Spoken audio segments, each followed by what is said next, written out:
Hello guys, কেমন আছো? ভালো আছি। দেখো, জগন্নাথ মন্দিরে ঘুরতে এসেছি।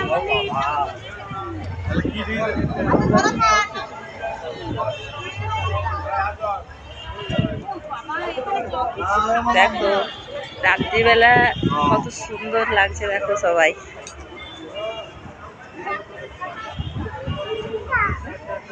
আমরা সবাই জগন্নাথ মন্দিরে ঘুরতে এসেছি।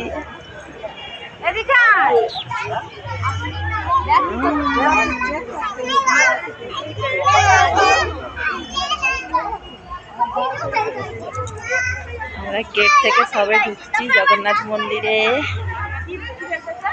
দাদাভাই যাচ্ছে ছেলেকে নিয়ে।